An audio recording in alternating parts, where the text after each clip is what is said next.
Morning all of you.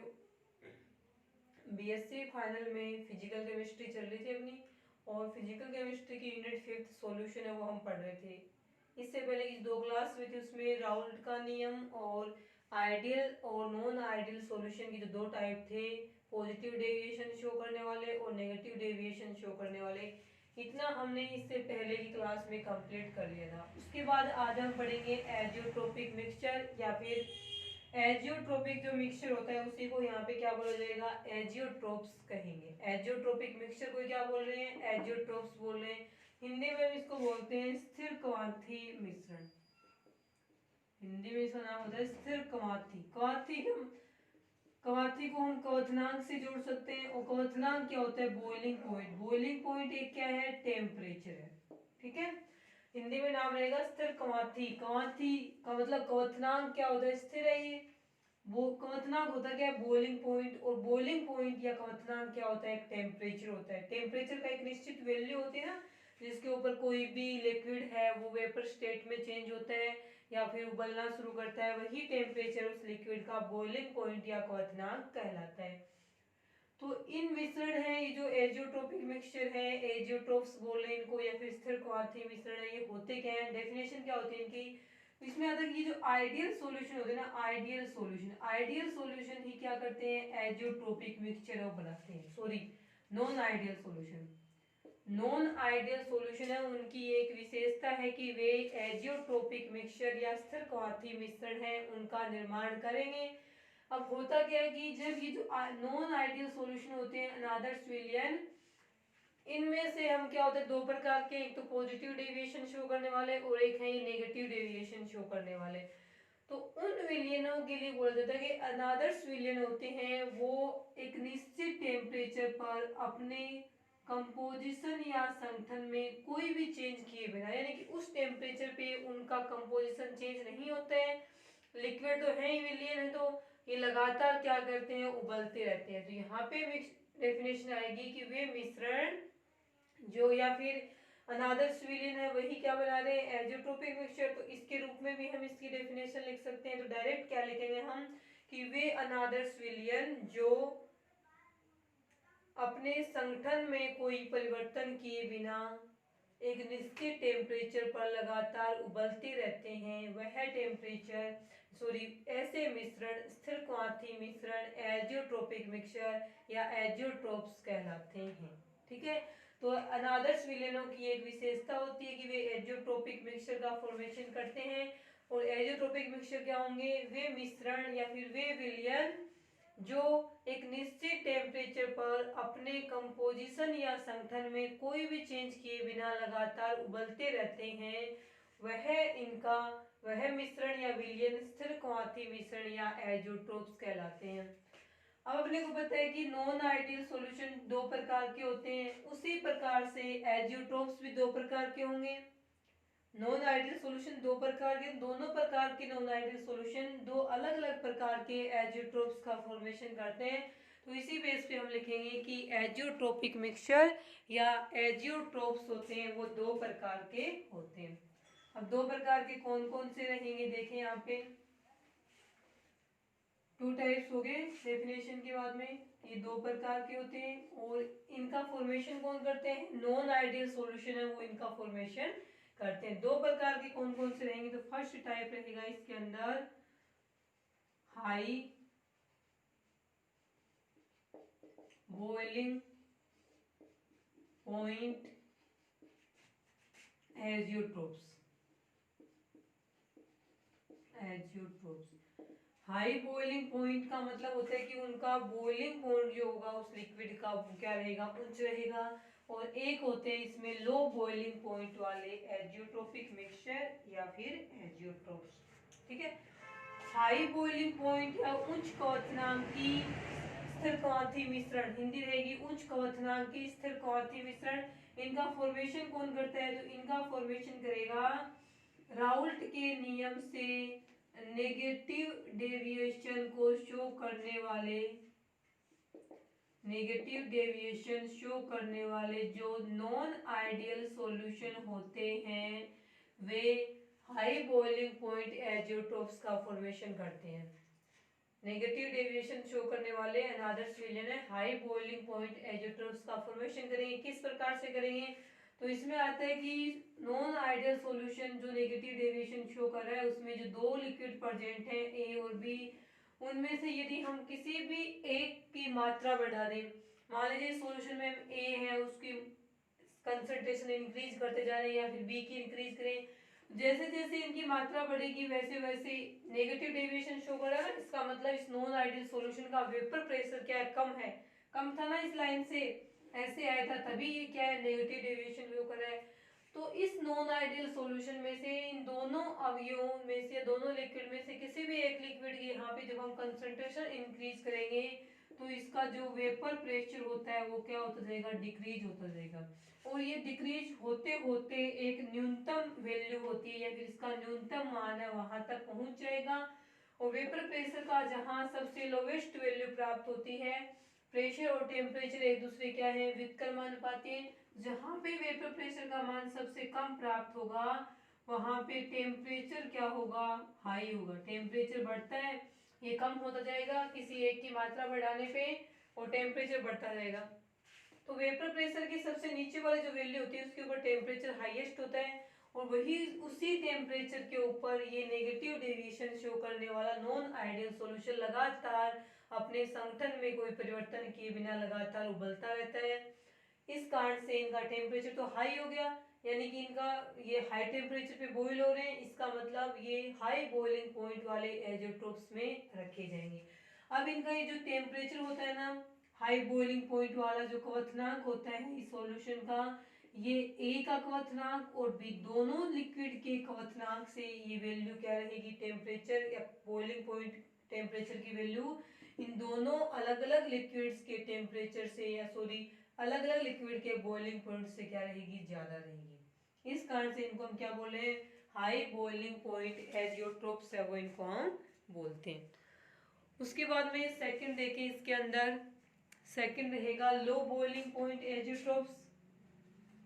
Second देखें, second type रहेगा low boiling point azeotropes. Low boiling point की हिंदी रहेगी निम्न क्वथनांकी एजियोट्रोप्स।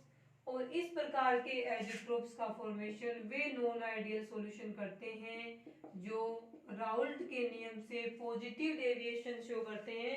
तो पॉजिटिव डेविएशन को शो करने वाले नॉन आइडियल सॉल्यूशन हैं वो लो बॉइलिंग पॉइंट एजियोट्रोप्स का फॉर्मेशन है यहाँ पे करेंगे। किस प्रकार से करेंगे वो देखें।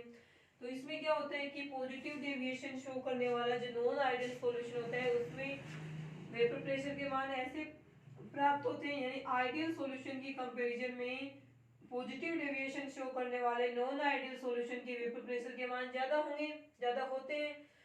जब हम इस सॉल्यूशन में पॉजिटिव डेविएशन शो करने वाले सॉल्यूशन में से किसी भी एक लिक्विड की ए या बी की कंसंट्रेशन इंक्रीज करें, मात्रा बढ़ाएं इनकी, तो वेपर प्रेशर लगातार क्या हो जाएगा, बढ़ता जाएगा। जब वेपर प्रेशर लगातार इंक्रीज होता जाएगा तो ये उच्चतम वैल्यू हाईएस्ट वैल्यू प्राप्त हो जाएगी इसको। उस हाईएस्ट वैल्यू पे इस सॉल्यूशन का टेम्परेचर क्या हो जाएगा, डिक्रीज होते होते लोवेस्ट हो जाएगा। और उसी लोवेस्ट टेम्परेचर पर पॉजिटिव डेविएशन शो करने वाला नॉन आइडियल सॉल्यूशन है वो अपने कंपोजिशन में कोई चेंज किए बिना कंटिन्यू लगातार बॉईल होता रहता है, उबलता रहता है। इसलिए हम कहेंगे कि इस सॉल्यूशन का बॉइलिंग पॉइंट क्या हो जाएगा, डिक्रीज होता होता कम हो जाएगा। और ये इतना कम हो जाएगा कि इन दोनों लिक्विड ए और बी के बॉइलिंग पॉइंट से इस सॉल्यूशन का बॉइलिंग पॉइंट कम हो जाएगा। इस कारण से इस सॉल्यूशन को हम लो बॉइलिंग पॉइंट एजियोट्रोप्स है उनमें रखेंगे। ठीक है, तो ये हो जाएंगे आपके दो एजियोट्रोपिक मिक्सचर। तो नॉन आइडियल सॉल्यूशन है वो बनाते हैं एजियोट्रोपिक मिक्सचर, दो प्रकार के रहेंगे, high boiling point, low boiling point. High boiling point के अंदर आएंगे नेगेटिव डेविएशन शो करने वाले नॉन आइडियल सॉल्यूशन और लो बॉइलिंग पॉइंट वाले में आएंगे पॉजिटिव डेविएशन शो करने वाले नॉन आइडियल सॉल्यूशन। ये थे आपके एजियोट्रोपिक मिक्सचर और एजियोट्रोप्स। एजियोट्रोपिक मिक्सचर को ही एजियोट्रोप्स है यहाँ पे बोल रहे हैं। ठीक है, ये टॉपिक हो गया एजियोट्रोपिक मिक्सचर वाला। उसके बाद में देखें इसमें नेक्स्ट रहेगा नया टॉपिक लेंगे इसमें। नेक्स्ट टॉपिक रहेगा आपका कंसंट्रेशन सांद्रता,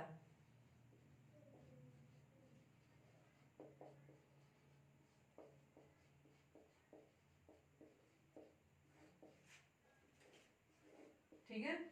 नेक्स्ट टॉपिक रहेगा अपना कंसंट्रेशन यानी सांद्रता। सबसे पहले तो हम पढ़ेंगे इसकी डेफिनेशन कि सांद्रता होती क्या है। तो देखिए डेफिनेशन में क्या आएगा। डेफिनेशन में सांद्रता किसकी होती है, सांद्रता होती है हमेशा ही सोल्यूट की।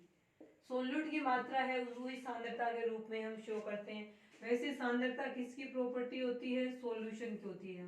ये प्रॉपर्टी लिखते हैं ना सांद्रता डेफिनेशन, तब ये नहीं लिखते कि सोल्यूट सोल्यूट की सांद्रता, ये हमेशा लिखते हैं विलियन की सांद्रता। विलियन में दो प्रेजेंट होते हैं, सोलवेंट और सोल्यूट। और सोलवेंट कम मात्रा में सोल्यूट कम मात्रा में होता है और सोलवेंट अक्षेश में अधिक मात्रा में होता है। तो कंसंट्रेशन की डेफिनेशन में क्या लिखेंगे, सोलवेंट में कितना सोल्यूट प्रेजेंट है और सोलवेंट की मात्रा हम निश्चित कर दें तो हम ये कहेंगे कि किसी भी विलयन की सांद्रता उस विलयन में उपस्थित विलायक की निश्चित मात्रा में कितना विलायक खुला हुआ है, यही उस विलयन की कंसंट्रेशन या सांद्रता कहलाती है। ठीक है, किसी विलायक की निश्चित मात्रा में कितना विलेय घुला हुआ है या विलेय की कितनी मात्रा घुली हुई है, यही उस विलयन की सांद्रता कहलाती है।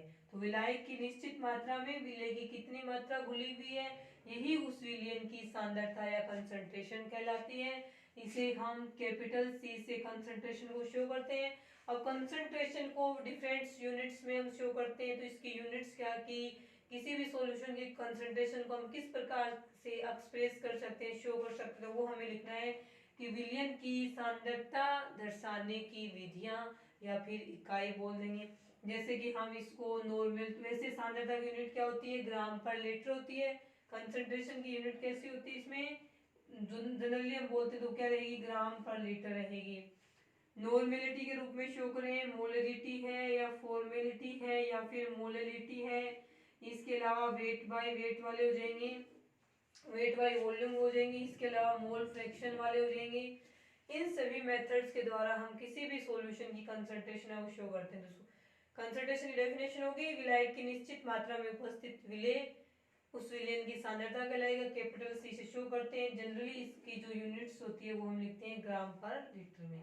अब बढ़ेंगे हम किसी भी विलयन की सांद्रता को हम किस किस विधि के द्वारा, किस किस मेथड्स के द्वारा हम प्रदर्शित कर सकते हैं। इसमें देखें तो इसमें आता है किसी भी विलयन की सांद्रता को हम दो प्रकार की यूनिट्स हैं उसके द्वारा शो करते हैं। दो प्रकार की जो यूनिट्स रहेंगी उसमें फर्स्ट यूनिट रहेगी वेट बाय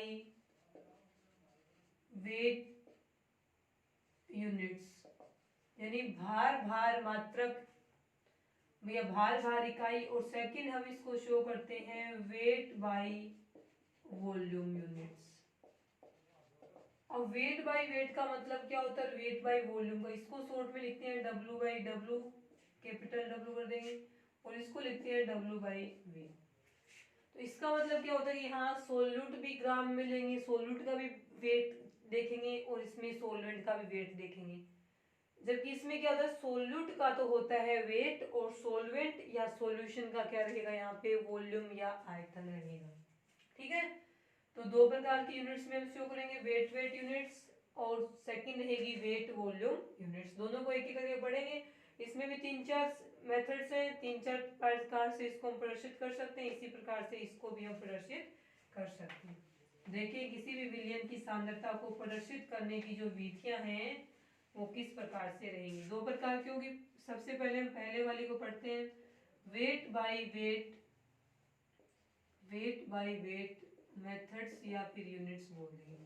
तो इसमें क्या लिखा जाएगा कि इसमें सोल्यूट और सोलवेंट दोनों को ही या दोनों के भार को प्रदर्शित किया जाता है। इसमें सोल्यूट और सोलवेंट दोनों को भार के रूप में प्रदर्शित करेंगे और किसी भी कोई भी वस्तु हो उस वस्तु का मास है वो टेम्परेचर से प्रभावित नहीं होता है। किसी वस्तु का जो द्रव्यमान होता है ना उसमें यदि टेम्परेचर बढ़ा दें तो भी उसका द्रव्यमान अनचेंज होता है, कोई प्रभाव नहीं पड़ता उस पर। और टेम्परेचर कम करें तो भी उस पर कोई प्रभाव नहीं पड़ता। यानी किसी भी पदार्थ के भार पर टेम्परेचर का कोई प्रभाव नहीं पड़ता है, टेम्परेचर का कोई प्रभाव नहीं पड़ेगा, तो इसलिए वेट जो यूनिट्स होते हैं, भार मात्रक जो इकाइयां होती हैं कंसंट्रेशन शो करने की, वो टेम्परेचर से इंडिपेंडेंट होती हैं, यानी उनके ऊपर टेम्परेचर का कोई प्रभाव नहीं पड़ता है। ठीक है, फर्स्ट तो इसमें ये आ जाएगा। अब वेट में आए क्या कि सॉलिड और सॉल्वेंट दोनों का वेट इसके अंदर शो करेंगे हम, और किसी भी वस्तु का टेम्परेचर सॉरी द्रव्यमान है वो टेम्परेचर से प्रभावित नहीं होता है, इस कारण से ये जो यूनिट्स होती हैं इनके ऊपर टेम्परेचर कोई प्रभाव नहीं पड़ता, दैट मीन्स ये टेम्परेचर इंडिपेंडेंट होती हैं। अब हम पढ़ेंगे कि वेट यूनिट्स है उसमें कौन कौन से रखे जाएंगे। तो फर्स्ट देखें इसमें वेट में क्या रखा जाएगा। फर्स्ट लिखेंगे हम भार मात्रक में मोलेलिटी, फर्स्ट रहेगा मोलेलिटी, हिंदी में हम इसको क्या बोलेंगे, मोललता बोलते हैं, मोलेलिटी है हिंदी में बोलेंगे हम इसको मोललता। ठीक है, अब देखिए मोललता डेफिनेशन भार में है, इसका मतलब सोल्यूट सॉल्वेंट दोनों का क्या चेक करना है, वेट लिखना है यहाँ पे। तो इसकी डेफिनेशन में हम क्या लिखेंगे कि विलायक के सोल्वेंट के 1000 ग्राम में सोल्यूट के कितने मोल घुले हुए हैं, यही उस विलयन की मोललिटी कहलाती है। किसी विलयन में सोलवेंट या विलायक के 1000 ग्राम में सोल्यूट के कितने मोल घुले हुए हैं, तो आप बोलोगे कि यहाँ पे तो वेट, यहाँ पे तो ग्राम में वेट नहीं आया, तो नंबर ऑफ मोल किसके इक्वल होता है, वेट इन ग्राम अपॉन में मोलर मास, ये भी द्रव्यमान है ये भी द्रव्यमान है, तो पूरा मोल है इसकी यूनिट्स भी किस में आएगी, द्रव्यमान में आ जाएगी। द्रव्यमान कट गया, वैसे मोल की कोई यूनिट्स नहीं होती, लेकिन इसमें ये क्या है, ये दोनों वेट में ये भी वेट में, ग्राम में आएगा सभी का। ठीक है, तो मोललिटी डेफिनेशन फिर से देखें तो क्या रहेगा कि किसी भी विलायक के 1000 ग्राम में उपस्थित विलय के मोलों की संख्या उस विलयन की मोललिटी या मोललता कहलाती है। अब मान लीजिए हम ये इसकी फॉर्मूला इसे कैपिटल एम से प्रदर्शित करते हैं, तो सॉरी स्मॉल एम से प्रदर्शित करेंगे, small M is equal to होता है एन अपॉन में, या फिर सोलवेंट का सीधा ही हम वेट लिख दिए इसमें 1000 ग्राम। ठीक है, ये रहेगा मोललिटी निकालने का फॉर्मूला। अब यदि अपने को क्वेश्चन दिया हो, क्वेश्चन में ये दीजिए कि यदि सोल्यूट का 1 मोल सोलवेंट के 1000 ग्राम में घुला हुआ है, तो बताइए उस विलयन की मोललिटी क्या होगी। तो फॉर्मूला रहेगा मोललिटी का कि मोल्स ऑफ सोल्यूट 1 है, अपोन में विलायक के कितने ग्राम है, 1000 ग्राम है। तो यहाँ पे बताइए आप विलयन की मोललिटी है वो किस में रहेगी।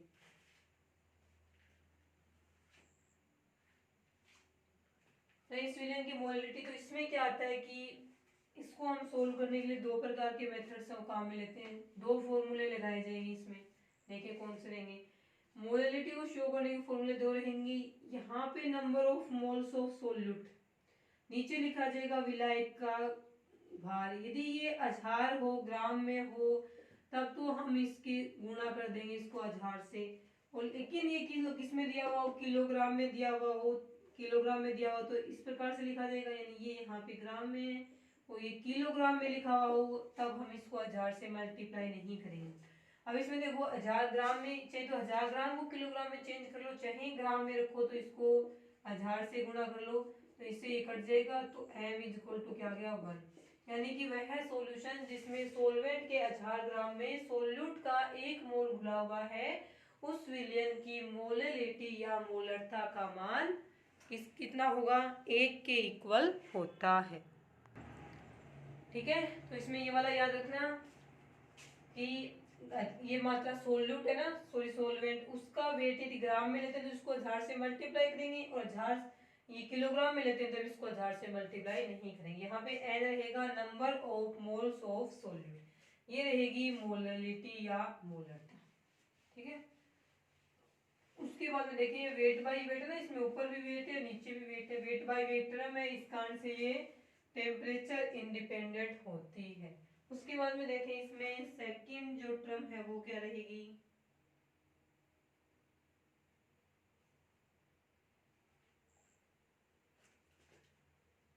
सेकंड वेट बाय वेट जो टर्म है वो रहेगी आपकी भार प्रतिशत, वेट परसेंटेज। शॉर्ट में हम इसको इस प्रकार से लिख सकते हैं, weight by weight percentage, weight by weight percentage है वो, इसको हम लिख सकते हैं। भार भार प्रतिशत होता है, वैसे ये शॉर्ट में इसको हम वेट परसेंटेज है वो बोल देंगे। देखें यहाँ पे वेट बाय वेट है ना, तो ऊपर भी वेट लिखा जाएगा, नीचे भी वेट लिखा जाएगी, इसको हम कैपिटल से शो कर देते हैं, ठीक है। अब इसका फॉर्मूला क्या रहेगा, तो परसेंटेज वेट बाय वेट निकालने का फॉर्मूला क्या होता है, डेफिनेशन क्या रहेगी कि सॉल्यूशन के, यहाँ पे अपने को सॉल्वेंट नहीं देखना, पीछे वाले मोलिटी में हमने सॉल्वेंट का वेट देखा था, इसमें देखा जाएगा सॉल्यूशन का। तो सॉल्यूशन के 100 ग्राम में विलियन के, किसी विलियन के 100 ग्राम में उपस्थित विलेय की ग्राम में मात्रा, यानी 100 ग्राम विलियन में कितना विलेय, कितने ग्राम विलेय घुला हुआ है, यही उस विलियन की परसेंटेज वेट बाय वेट या भार भार प्रतिशत इकाई या यूनिट्स कहलाती है। फॉर्मूला बनाए तो यहाँ पे लिखा जाएगा weight of solute.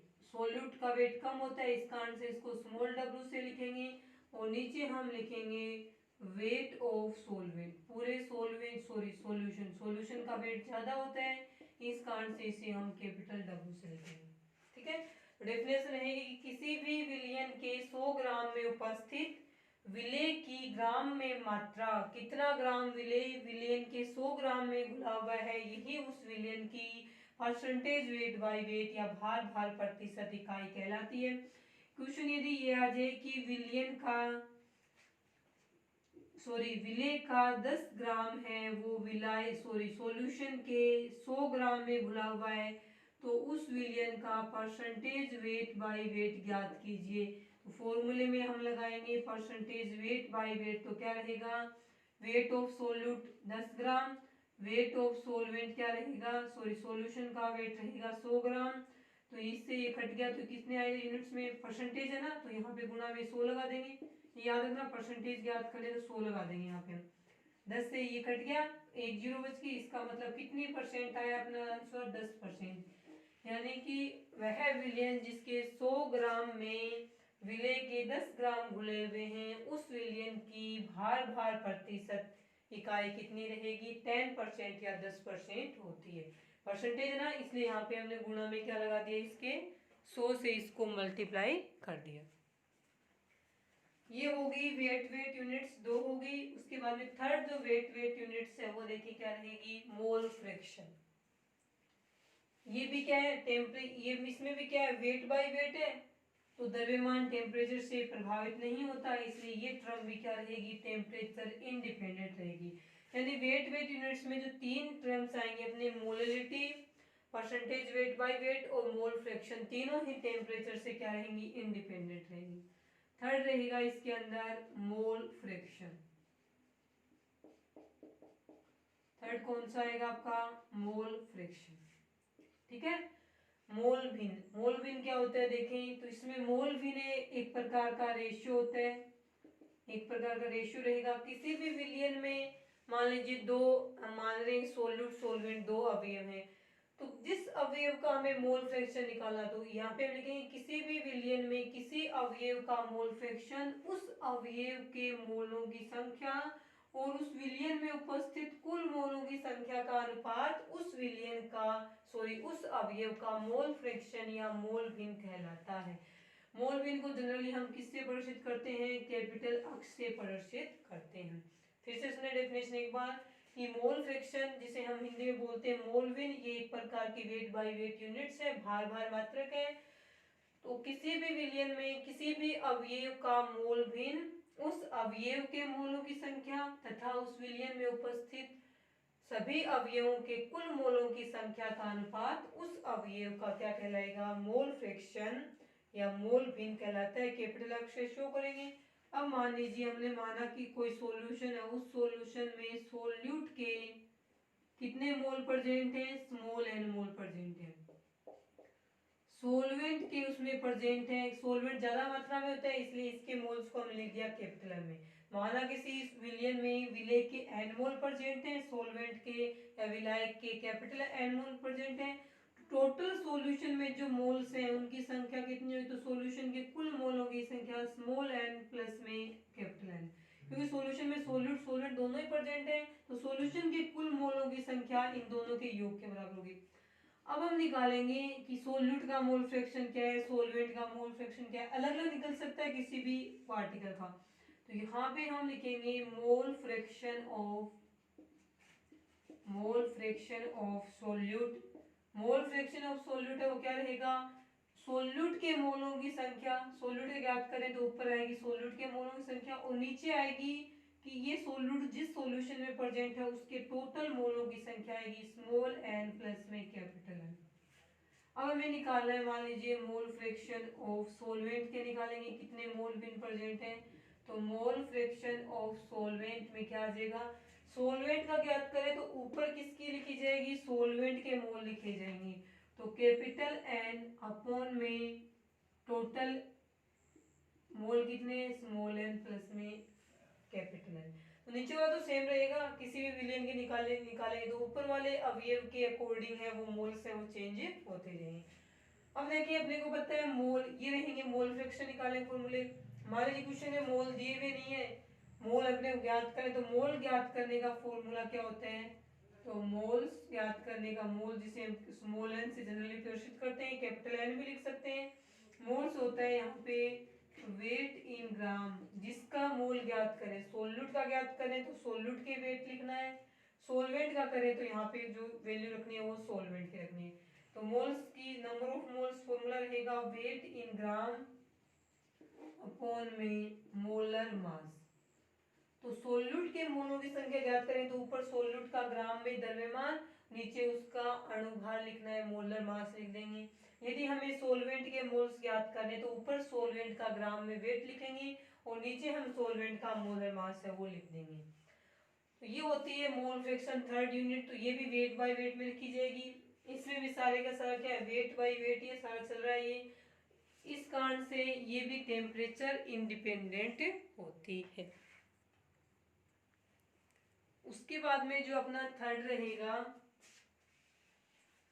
Sorry third तीन ही होती है, वेट बाय वेट में तीन ही यूनिट्स है, मोलिलिटी और मोल फ्रैक्शन वाला हो गया और साथ में क्या हो गया, परसेंटेज वेट बाय वेट वाला हो गया, भार प्रतिशत हो गया। अब इसमें यदि हम ये निकाले ना, जैसे कि सॉल्यूशन है ए और बी से मिलके बना हुआ सॉल्यूशन है, ए अवयव है और उसके साथ में इसका अवयव कौन सा है, बी है। एग्जाम्पल के रूप में देखें तो मान लीजिए ए बी सॉल्यूशन है, ए बी सॉल्यूशन में ए और बी दोनों प्रेजेंट है, ए के एन ए मोल है, बी के एन बी मोल है, तो ए बी सॉल्यूशन में कुल मोलों की संख्या इसके बराबर होगी N A plus N B. पता है कि एन ए का अक्ष ए, सॉरी स्मॉल में लिख लें कैपिटल डब्ल्यू ए इसका वेट है ग्राम में और मोलर मास इसका एम ए है, और एन बी बी मोलिक्यूल्स है या बी लिक्विड है उनका वेट इन ग्राम है डब्ल्यू बी और मोलर मास है इनका एम बी। अब हमें ज्ञात करना है ए के मोल फ्रैक्शन, तो ए के मोल फ्रैक्शन को हम लिख देंगे अक्ष ए से, अक्ष ए इज इक्वल टू ए के मोलों की संख्या अपॉन में विलियन के कुल मोलों की संख्या। अब एन ए एन बी नहीं हो तो अपन ज्ञात करेंगे इनसे, तो N A is equal to क्या होगा, तो N A is equal to हो जाएगा डब्ल्यू ए अपॉन में एम ए और N B is equal to हो जाएगा डब्ल्यू बी अपॉन में एम बी। यहाँ पे हम लिखेंगे तो आएगा डब्ल्यू ए अपॉन में एम ए अपॉन में डब्ल्यू ए अपॉन में एम ए प्लस में डब्ल्यू बी अपॉन में एम बी। इस प्रकार से इसको खोल के लिखेंगे तो ये इस प्रकार से लिखा जाएगा। उसी प्रकार से हम बी के मोल भिन्न लिखें, बी के मोल भिन्न को शो कर रहा है, बी के मोल भिन्न लिखें तो ऊपर आ जाएंगे बी के मोल और नीचे आ जाएंगे सॉल्यूशन के टोटल मोलों की संख्या। एन बी रहेगा यहाँ पे डब्ल्यू बी अपॉन में एम बी अपॉन में नीचे आ जाएगा डब्ल्यू ए अपॉन में एम ए प्लस में डब्ल्यू बी अपॉन में एम बी। मोल्स दिए हुए हों टोटल की 5 मोल इसके, 7 मोल इसके अंदर, तो डायरेक्ट इससे निकल जाएगा। यदि अपने को मोल नहीं दिए हुए हों, वेट दिया हुआ हो सोलवेंट का और उनका मोलर मास तो अपने को पता ही है, अणुसूत्र मॉलिक्यूलर फॉर्मूले से ज्ञात कर लेंगे। उसके बेस पे हम इस प्रकार से इस फॉर्मूले की सहायता से मोल फ्रैक्शन है वो ज्ञात कर सकते हैं। इसके बाद में इसमें तो तीन ही थी, वेट यूनिट्स के अंदर मोलिटी, मोल फ्रैक्शन और परसेंटेज वेट बाय वेट, तीनों ही टेम्परेचर से क्या होती है, इंडिपेंडेंट होती है।